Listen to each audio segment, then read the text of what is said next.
इस टॉपिक में हम इलेक्ट्रॉन अफिनिटी के बारे में बात करते हैं।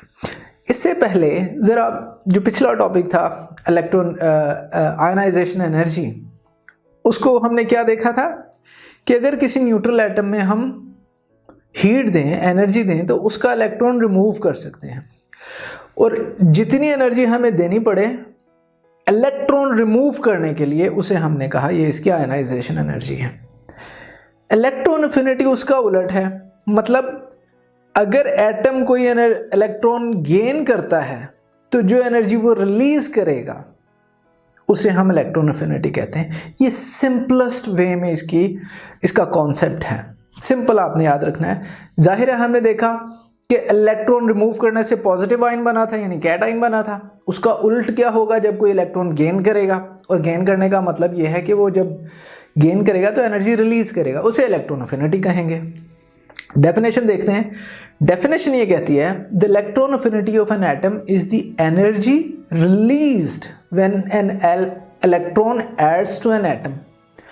की सिंपलेस्ट डेफिनेशन है, बट अगर आप एग्जाम में ये लिखेंगे तो शायद आपको मार्क्स पूरे ना मिले, तो हम इसे थोड़ा सा और सिंप्लीफाई करते हैं या एक्सप्लेन करते हैं। जाहिर है कि इलेक्ट्रॉन जब ऐड करेंगे किसी एटम में तो वो इलेक्ट्रॉन उसके एम्प्टी या पार्शियली फिल्ड ऑर्बिटल में ही जाएगा। तो डेफिनेशन में हम ये भी लिख देते हैं when an electron adds to an empty और पार्शियली फिल्ड ऑर्बिटल। लेकिन अभी भी ये डेफिनेशन इनकम्प्लीट है। क्यों? क्योंकि वो जो इलेक्ट्रॉन जाएगा वो उसके वैलेंस एनर्जी लेवल में ही जाएगा।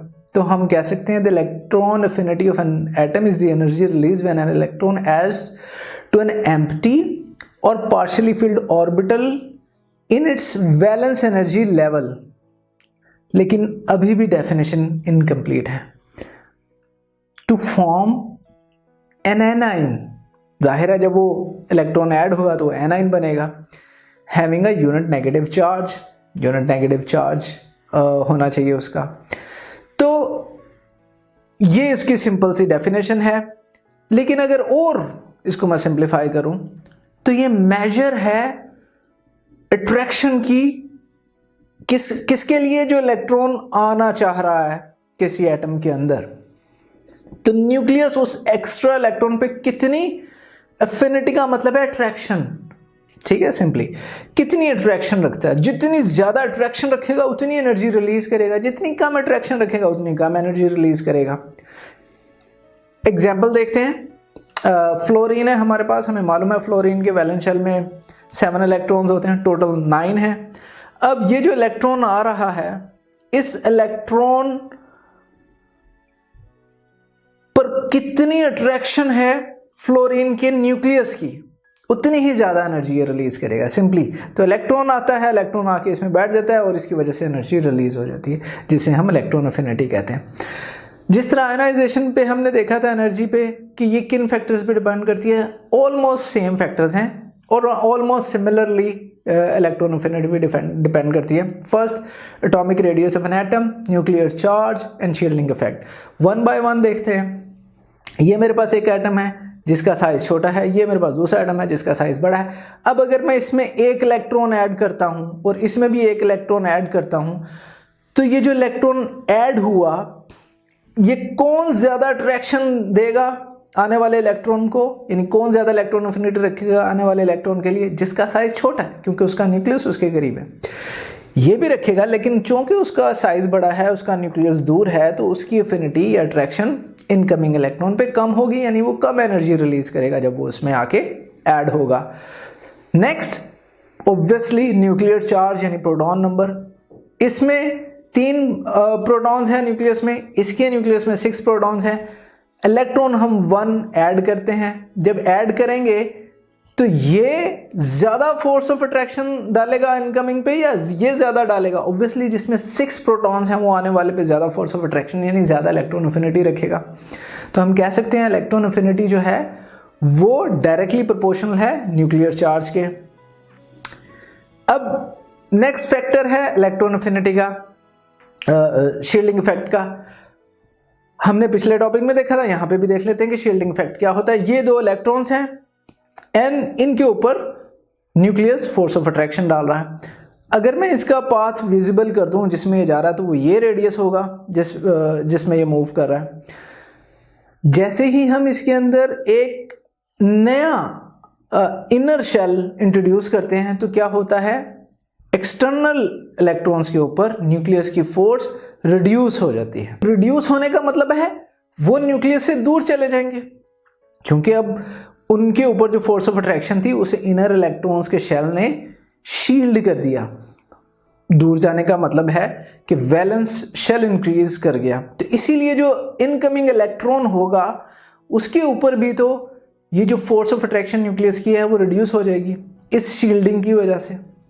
तो अगेन हम कह सकते हैं कि electron affinity is inversely proportional to shielding effect. तो जो फैक्टर्स हमने पिछले टॉपिक में डिस्कस किए थे, सेम फैक्टर्स जो हैं इस टॉपिक में भी उसको इम्पैक्ट करते हैं। तो अगर मैं पीरियोडिक टेबल में इसकी ट्रेंड की बात करूं तो इन अ ग्रुप, यानी ऊपर से नीचे आएंगे, electron affinity decreases from top to bottom. जाहिर सी बात है, साइज बड़ा होता जा रहा है, इनकमिंग इलेक्ट्रॉन्स दूर होते जाएंगे न्यूक्लियस से, तो फोर्स ऑफ अट्रैक्शन कम होगी, इलेक्ट्रॉन अफिनिटी कम होगी, यानी एनर्जी कम रिलीज होगी। पीरियड की बात करें, अगर हम लेफ्ट टू राइट जाएंगे तो electron affinity just like electronegativity increase करेगी, क्योंकि ऑब्वियसली फोर्स ऑफ अट्रैक्शन बढ़ेगी। क्यों बढ़ेगी? क्योंकि हमारे न्यूक्लियर चार्ज इंक्रीज कर रहा है। अब ये अगर मैं देख लूँ ये पीरियोडिक टेबल, हमने कहा अगर हम लेफ्ट टू राइट चलें तो इंक्रीज होगी। इसका मतलब जो एक्सट्रीम राइट पे है, जो कि हमारी एल्कली मेटल्स हैं यानी ग्रुप 1 है, इनकी सबसे कम होगी इलेक्ट्रॉन अफिनिटी, और जो हमारा फारदेस्ट ग्रुप है यानी 7th ग्रुप है, जिन्हें हम हैलोजेंस कहते हैं, हैलोजेंस की इलेक्ट्रॉन अफिनिटी सबसे ज़्यादा होगी, ऑब्वियसली क्योंकि वो हर पीरियड में लास्ट एलिमेंट हैं। ग्रुप की बात करेंगे, electron affinity top to bottom decrease करती है। 2 रीज़न हैं इसकी। पहली रीज़न, साइज इंक्रीज कर रहा है, साइज इंक्रीज करने की वजह से जो वैलेंस इलेक्ट्रॉन है दूर चले जाते हैं, तो इनकमिंग इलेक्ट्रॉन भी दूर हो जाएगा जब आएगा, क्योंकि उसने वैलेंस शेल में ही जाना है, तो न्यूक्लियस की फोर्स उस पर कम पड़ेगी। और नेक्स्ट फैक्टर जो है उसका वो है शील्डिंग इफेक्ट। ऊपर से नीचे की तरफ आएंगे ग्रुप में, इनर इलेक्ट्रॉन्स ऐड होते जा रहे हैं शेल में हर नेक्स्ट एलिमेंट में, तो उसकी वजह से शील्डिंग इफेक्ट बढ़ेगा। शील्डिंग इफेक्ट बढ़ने की वजह से इलेक्ट्रॉन अफिनिटी कम होती जाएगी। अब इस ग्रुप में हमने कहा हम ऊपर से नीचे की तरफ आए तो इलेक्ट्रॉन अफिनिटी कम होती है, यानी कि किसी भी ग्रुप में जो सबसे ऊपर एलिमेंट होगा उसकी सबसे ज़्यादा इलेक्ट्रॉन अफिनिटी होनी चाहिए। एक एक्सेप्शन है इसमें, अगर आप हम नोबल गैसेस की बात करें,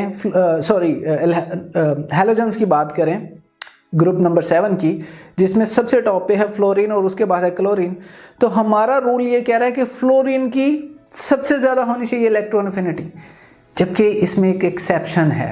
एक्सेप्शन क्या है कि क्लोरीन की इलेक्ट्रॉन अफिनिटी ज़्यादा होती है फ्लोरीन से।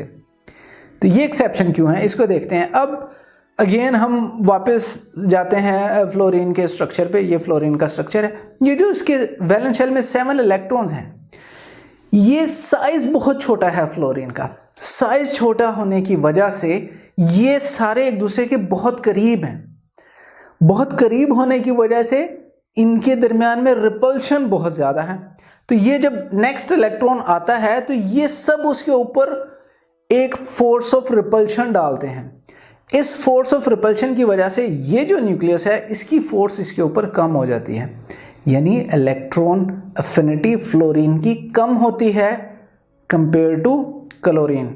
और ये आपने याद रखना है, ये एग्जाम में क्वेश्चन पूछा जा सकता है। और इसकी सिंपल रीज़न वो मैंने बताया कि ये जो इलेक्ट्रॉनिक क्लाउड है ये थिक हो जाता है, स्मॉल साइज है फ्लोरीन का, ये एक दूसरे के बहुत करीब है। तो इस वजह से जब इलेक्ट्रॉन आना चाहता है तो उसके ऊपर उतनी अट्रैक्शन न्यूक्लियस की फील नहीं होती, जिसकी वजह से इसकी इलेक्ट्रॉन अफिनिटी कम होती है। अगर ये लेक्चर आप कंप्लीटली देखना चाहते हैं और इसके साथ साथ बेशुमार MCQs, उनके आंसर्स और एक्सप्लेनेशंस भी हासिल करना चाहते हैं, एंड दैट ऑल फ्री, तो अभी गूगल प्ले स्टोर पे जाइए एंड लिखिए हिप्पो ई लर्निंग प्रोग्राम। हमारी ऐप डाउनलोड कीजिए, ना सिर्फ इसे खुद यूज़ कीजिए बल्कि अपने दोस्त एंड क्लास फेलोज़ को भी रेकमेंड कीजिए।